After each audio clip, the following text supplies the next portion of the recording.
Azərbaycanın ən kasıb rayonlarının adları açıqlanıb. Niyə rayonlarda kasıblaşma artır? İnsanlar rayonlar, kəndlərdən çıxıb niyə Bakıya gəlirlər? Araşdırmaya görə paytaxt Bakı ilə rayonlar arasında gəlir fərqi azı 2 dəfə yüksəkdir. Bu da əksər iş yerlərinin, dövlət müəssisələrinin Bakıda olmasından irəli gəlir. Bəs hansı rayonlardır ki, illərdir adı kasıb rayonlar siyahısında qalıb? Yerin Qulağı kanalı bu dəfə ən kasıb rayonları araşdırıb. Bu statistikalar hər il dəyişsə də, bəzi rayonlar vardır ki, uzun illərdir baxımsız kasıb rayonlar siyahısında qalır. 2022-ci ildə Azərbaycanda orta aylıq əmək haqqı 839 manat təşkil edib. 2023-cü ildə isə bu göstərici 921 manat olub. 2025-ci ildə isə bu rəqəm 1043 manat təşkil edib. Ümumilikdə artım çox aşağıdır. Ən yüksək göstərici 1485 manatdır ki, bu da sadəcə paytaxt Bakıda mövcuddur. Hər kəsin Bakıya gəlmək istəyi indi daha aydın olur. Qalan bölgələrdə isə maaşların həcmi ilə bağlı paytaxtda böyük fərq var və 2 dəfədən artıqdır. Belə ki, ölkədə Bakı şəhəri və Daşkəsəndən başqa heç bir rayonda əmək haqqı 1000 manatdan yüksək deyil. Daşkəsəndə bu rəqəm 1271 manat təşkil edir.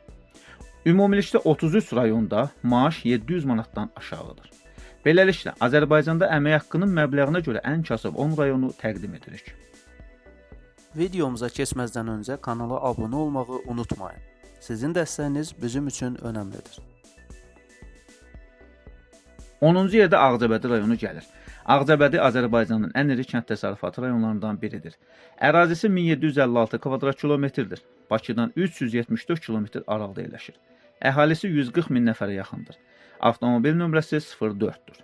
İş üçün əhali daha çox Rusiyaya üzdür. Xaricdə işləyənləri nəzərə alaraq çox vaxt varlı rayondur deyilir. Ancaq rayon daxilində əmək haqqı çox aşağıdır.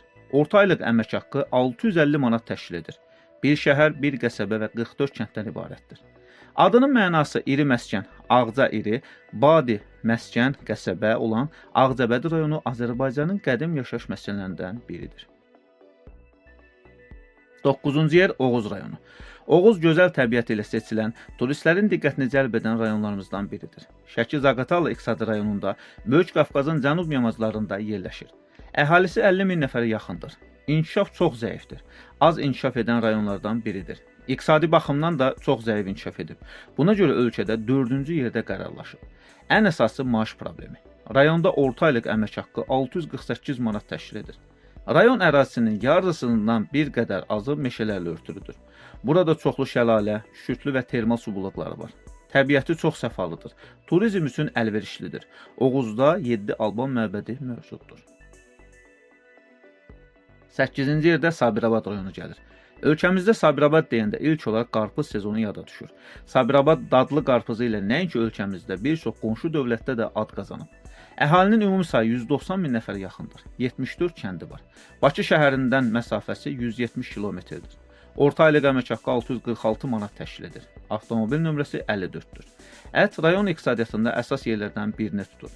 Turizm yoxdur, yeni iş yerləri çox azdır. Sabirabad elə zonadadır ki, həm quraqlıqla, həm də daşqınlarla zərər görür.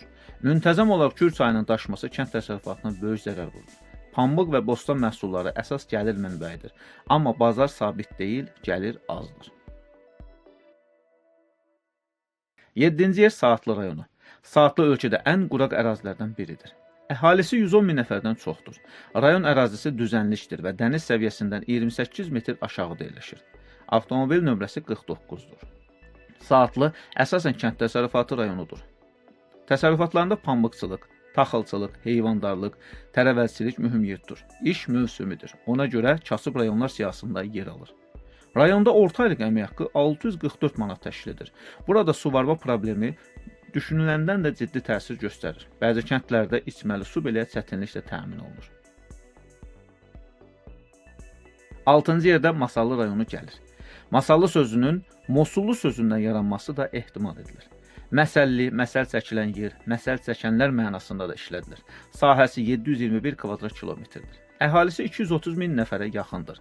Ən böyük kəndləri Boradıgah, Ərkivan, Mahmudavar və Qızılağacdır. Boradıgah ölkəmizin ən varlı kəndlərindən biridir. Orta aylıq əmək haqqı 644 manat təşkil edir. Masallı uzun illərdəki əmək miqrasiyası ilə tanınır. Ailə üzvlərindən biri Rusiyada və ya başqa ölkədə işləməsə, gəliri təmin etmək çətindir. Pensiya məbləği 411 manat təşkil edir.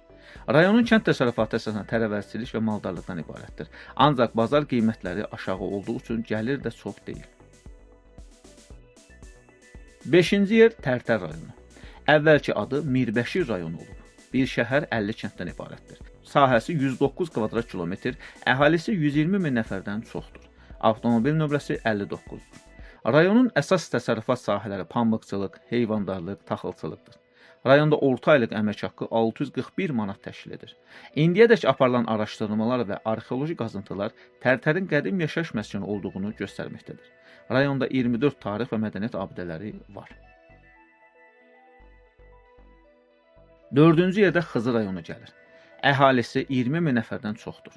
Xızı rayonu ilə Bakı arasında olan məsafə 104 kilometrdir. Azərbaycanın dağ rayonları arasında Bakıya ən yaxın olan Xızıdır. Avtomobil nömrəsi 29-dur. Kasıb rayonlarımız siyahısında 4-cüdür. Orta aylıq əmək haqqı 630 manat təşkil edir. İri meşəlik ərazilərə malik olduğu rayonlardan biridir. Xızı sözünün etimologiyası haqqında müxtəlif mülahizələr mövcuddur. Bir çox mütəxəssislər bu adın Sasanilər imperiyasından qaldığını güman edirlər. 3-cü yer Ağstafa rayonu.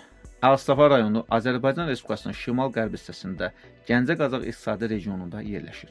Sahəsi 1504 kvadrat kilometr, əhalisi 100 min nəfərə yaxındır. Rayonda bir şəhər, 9 qəsəbə və 29 kənd yaşayış məntəqəsi var. Avtomobil nömrəsi 05-dir. Əlverişli təbii coğrafi mövqedə yerləşən rayon təkcə Azərbaycanda deyil, bütövlükdə Cənubi Qafqazda ən qədim insan məskənlərindən biridir. Rayon ərazisinin 3510 hektar sahəsi meşəliklə örtür. Bunun da əsas hissəsi Tuqay meşələridir. Rayonda orta aylıq əmək haqqı 629 manat təşkil edir. İqlimi sərt qış və isti yay ilə xarakterizə olunur. 2-ci yer Balakən rayonu. Rayon 8 avqust 1930-cu ildə təşkil olunub. Sahəsi 923 kvadrat kilometrdir. Avtomobil nömrəsi 8-dir. Əhali sayı təqribən 100 min nəfərdən yuxarıdır. Dəniz səviyyəsindən 496 metr hündürlükdə yerləşir. Burada tütünçülük, baramaçılıq, arıçılıq, meyvəçilik daha çox inkişaf edir. İqtisadiyyatında heyvandarlıq və taxılçılıq da mühüm yer tutur. Orta aylıq əmək haqqı 615 manat təşkil edir. Balakən ölkənin ən çox qarğıdalı tədarük edən rayonudur. Sənayesi əsasən kənd təsərrüfatı məhsullarını emal edir. Rayonda tütün fermentləşdirmə, konserv zavodları, fındıq emalı müəssisəsi, kərpic zavodu, istehsalat və meşə kombinatları var. Və 1-ci yer Azərbaycanda ən aşağı maaş alan, əmək haqqı baxımından ən kasıb rayon Qax rayonudur. Burada orta aylıq əmək haqqı 579 manat təşkil edir. Qax 1930-cu il 8 avqust tarixində qurulub. Rayonda bir şəhər, 58 kənd var. Rayonun inzibati mərkəzi Qax şəhəridir. Bakı ilə arasında olan məsafə 345 kilometrdir. Nəqliyyat kodu 34-dür. Rayonda iş yerlərinin sayı az olsa da turizm çox inkişaf edib. Demək olar ki, insanların əsas gəliri yerli turizmdir.